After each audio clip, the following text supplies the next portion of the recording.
इरुला आदिवासियों को उनके गांव में भी रहने नहीं देते। कई सालों पहले जिनकी तीरंदाजी की वाहवाही होती थी उन्हें कोई नहीं पूछता। सरकार भी उनके साथ अनाथों की तरह सुलूक करती है। Mister Chandru, is this the high court और a history class? I don't understand. इतिहास भूल गए इसीलिए ये नौबत आई है। तमिल राज्य के मूल निवासियों के साथ घिनौना सुलूक कर रही है हमारी सरकार। 2-4 पैसे कमाने के लिए दिन रात मेहनत करने वाली सेंगिनी, लाखों रुपए देकर उसे केस दबाने को कहा। उसने कहा उसे पैसे नहीं चाहिए, उसे अदालत से उम्मीद है और इस अदालत का फर्ज है कि वो सेंगिनी का कानून पर जो भरोसा है उसे टूटने ना दे। और जो इस राज्य का इतिहास नहीं जानते, ये सेंगिनी जो अपने पति की गई हत्या का इंसाफ चाहती है वो सेंगिनी नहीं है, बल्कि वो तो आज की कन्नगी है। और इसका पिटीशन आज के जमाने का सिलपतिकारम है। इतिहास दोहराया जाएगा या इसे इंसाफ मिलेगा, इसका फैसला मैं कोर्ट पर छोड़ता। माय लॉर्ड्स, गुनहगारों को कड़ी से कड़ी सजा मिलनी चाहिए। जिनका नुकसान हुआ है उन्हें भरपाई मिलनी चाहिए। हम इरुला आदिवासियों के सम्मान की बातें तो करते हैं, लेकिन आज भी उन्हीं के गांव में उन्हें रहने नहीं देते। मैं चाहता हूं सेंगिनी को शहर में एक घर बनाने की जगह दी जाए। ये लॉकअप में हुए किसी मर्डर का कोई आम केस नहीं है। ये एक ऐसी आदिवासी औरत के हक की लड़ाई है जिसकी कोई मदद नहीं करना चाहता और जिसके ऊपर रोज नए जुल्म किए जा रहे हैं। यही हेबियस कॉर्पस पिटीशन है।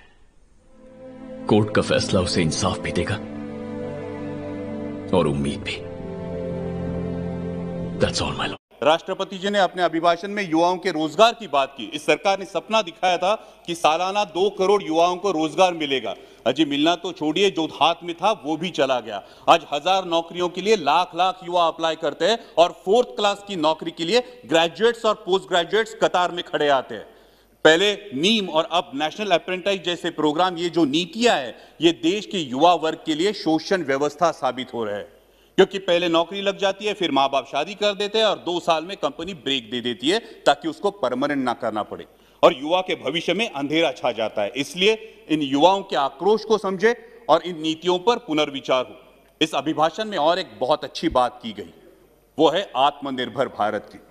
जब हम सब ने सुना था कि देश को बिकने नहीं देंगे तो हर किसी को गर्व महसूस हुआ था, लेकिन शायद उसके बाद OLX का विज्ञापन कुछ ज्यादा प्रभावशाली साबित हुआ और वो नीतियों में भी दिखने लगा। बेच डाल, BPCL बेच डाल, BSNL बेच डाल, एयरपोर्ट्स बेच डाल, सीपोर्ट्स बेच डाल। अब डर लगने लगा है कि यह आत्मनिर्भर भारत की बात हो रही है या फिर चुनिंदा पूंजीपति निर्भर भारत की।